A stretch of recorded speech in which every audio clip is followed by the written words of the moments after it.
Our previous two videos exposed examples of disinformation being spread by the BBC's Marianna Spring in a panorama program. This third video shows Marianna bravely exposing her personal story of victimhood. The panorama program was aired without much interest or comment, but, in line with their editorial decision to pursue an anti-Musk narrative, the BBC made this follow-up program. The recent panorama investigation I did looked at Twitter, the social media platform, and what's happened since Elon Musk took over at the end of last year.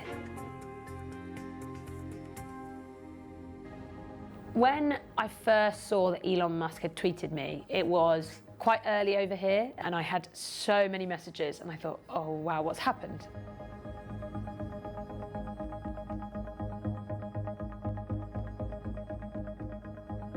Ruffle LMAO. I'm not ever quite sure how you meant to say that aloud, which means rolling on the floor, laughing my ass off.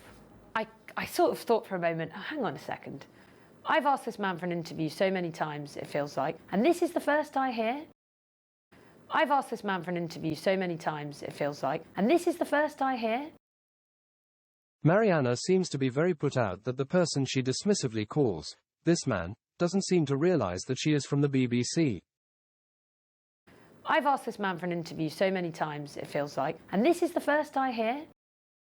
Our researchers have found that Marianna sent just one open tweet in January to Musk, while she was in San Francisco filming some content for Panorama. 17th of January, 2023. I'm making a documentary for BBC Panorama about Twitter, and would love to interview you. At Elon Musk. What do you say? So many times, it feels like. Additionally, in line with BBC guidelines. My experience so far of doing these investigations is that you send off a letter to the social media companies, you lay out what your investigation reveals, you give them the chance to respond. I've never had any emails back from Twitter. Ruffle LMAO. I'm not ever quite sure how you meant to say that aloud, which means rolling on the floor, laughing my ass off. I sort of thought for a moment, oh, hang on a second. There are issues like child sexual exploitation, there are issues like state-sponsored disinformation, but that was the reply. I kind of couldn't quite believe that was his response. Well, that tweet most certainly wasn't his response. It was never directed to Marianna. It was never sent in the context of laughing at child sexual exploitation. There are issues like child sexual exploitation. I couldn't quite believe that rolling on the floor, laughing my ass off was his response. And, worse, as we'll see, this screen grab has been photoshopped by the BBC to suggest that it was sent as a reply to @BBC World.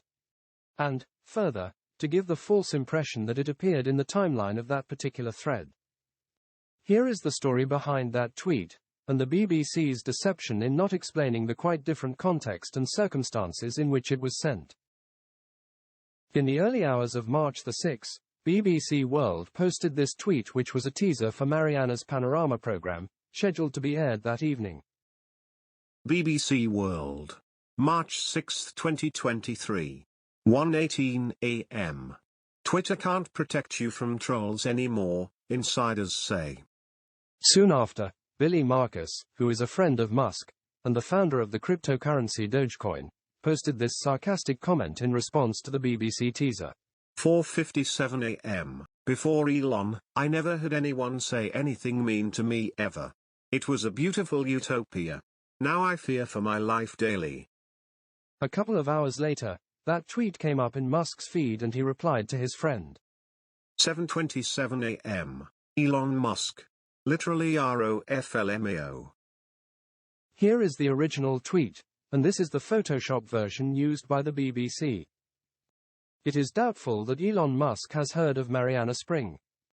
And it speaks to a distorted sense of self-importance that the BBC Disinformation department would want to mock up a document to suggest that he ever did. It is evident that Elon Musk posted the reply to his friend a full 12 hours before the program was broadcast, and it is a scurrilous BBC deception to suggest that he finds child abuse amusing. This is the compilation of Marianna's journalism, which made these claims as part of the narrative denigrating Elon Musk in the program. When I first saw that Elon Musk had tweeted me, it was quite early over here. There are issues like child sexual exploitation, but that was the reply. I kind of couldn't quite believe that was his response. Rolling on the floor, laughing my ass off. She went on to suggest that Musk's fake tweet had incited hate against her. It wasn't very fun being tweeted by Elon Musk, in so much as I was absolutely bombarded with hate. Some of the worst hate I've ever had, and I deal with quite a lot of hate because of the topic I cover, but a real deluge. That is how the sequence was presented during the broadcast. Our graphics department have been able to use modern technology to replay Marianna's examples, and has added captions to reveal the highlighted words. I was absolutely bombarded with hate. Some of the worst hate I've ever had. A woman child, not a journalist. Why has the BBC downgraded Marianna from expert to correspondent? It's clear she is fit to be neither. If you want a role model to look up to, don't pick Marianna. Brutal stuff.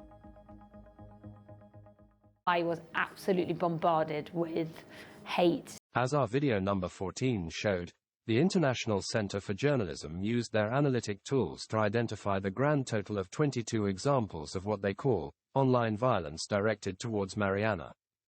Specifically, after Elon Musk took over, the online violence directed at you, picked up by our tools, has more than tripled.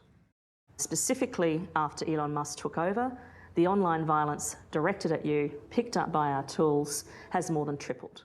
I was absolutely bombarded with hate. Since Elon Musk has been in touch, what about your own personal experience on Twitter? I've had death threats, scary stuff I don't like. There are people who've said that they want me to die in the most horrible way possible. We're beginning to think she may be reliving her own fever dream here. As we saw, Elon Musk has never contacted her, and there is little evidence of what Marianna initially called death threats but quickly retreated to claiming. They want me to die in the most horrible way possible. If viewers are still with us, let's rerun the abridged version of Marianna's main theme and then compare it with another famous BBC interview. It wasn't very fun being tweeted by Elon Musk, in so much as since Elon Musk has tweeted me, I was absolutely bombarded with death threats, hate, some of the worst hate I've ever had, and the army of trolls that have been in touch. And I deal with quite a lot of hate because of the topic I cover, but a real deluge. When women speak out against you online, disagree with what you say, they describe being bombarded with rape threats, with death threats, trolling by your followers. Would you like to say anything to your followers about how to behave in that situation? Absolutely.